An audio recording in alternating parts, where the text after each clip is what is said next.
కొన్ని ఉల్లిపాయలు వేసుకుందామండి. పనస గింజలు నేను శుభ్రంగా ఉడకబెట్టి పొట్టు ఒలిసి పెట్టుకున్నానండి. పనస గింజలు మెత్త ఉడకబెట్టుకున్నా. ఇదో చూడండి,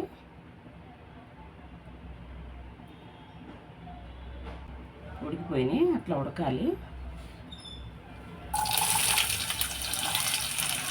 మనం చికెన్ ఎలా వండుకుంటామో అట్లానే వండుకోవాలి.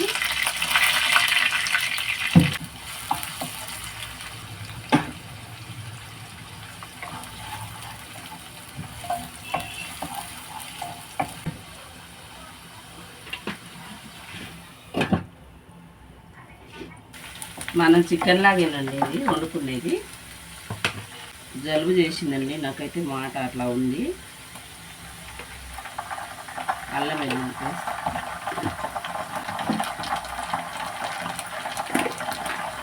కొంచెం ఉప్పు వేసుకున్నామండి, సాల్ట్ కొంచెం పసుపు.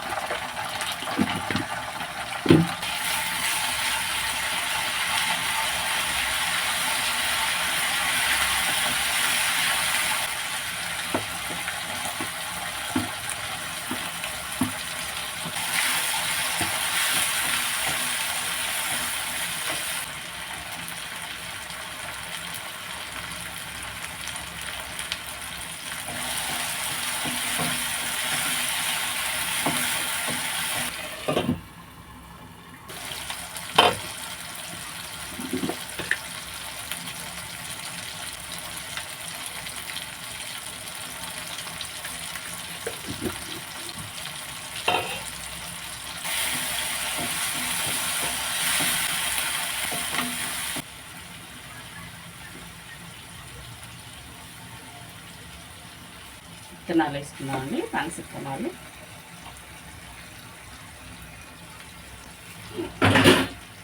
తోలు తీసి, తోలుతో ఉడకబెడితే తెల్లగా ఉంటాయండి. మనం తోలు తీసి ఉడకబెట్టుకుంటే ఇట్లా ఎర్రగా అవుతాయి. ఆ పైన ఉండి తోలు ఎర్రగా ఉంటుంది కాబట్టి పైన కూడా ఎర్రగా అవుతాయి అన్నమాట. మన చామదుంపల కర్రీ టైప్లో ఉంటుంది అన్నమాట.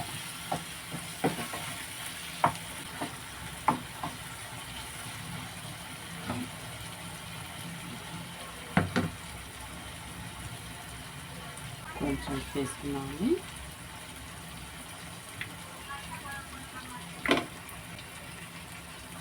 నాకు మామూలు లేదు.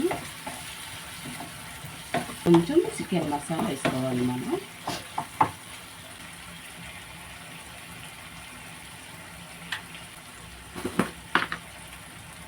కొంచెం చికెన్ మసాలా ఇది.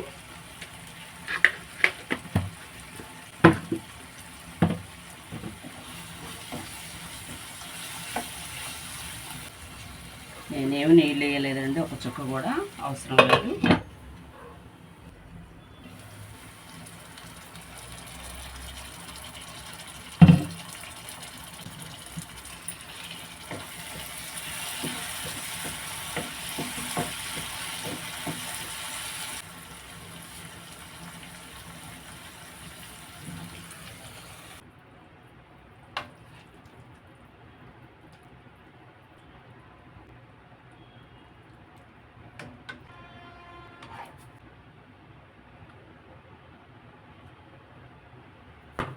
పనస గింజల కర్రీ రెడీ అండి. ఇది చాలా బాగుంటుంది. మనం చికెన్ వండుకున్నట్టే వండుకోవాలి. ఈ కూర చాలా టేస్టీగా బాగుంటుంది. ఇది మనం నైట్ నానబోయాలి విత్తనాలు. తెల్లారి పొట్టు తీసేసి మనం ఇంకా వండుకోవటమేనండి. వండే తీరు చూపించా కదా, అంతేనండి.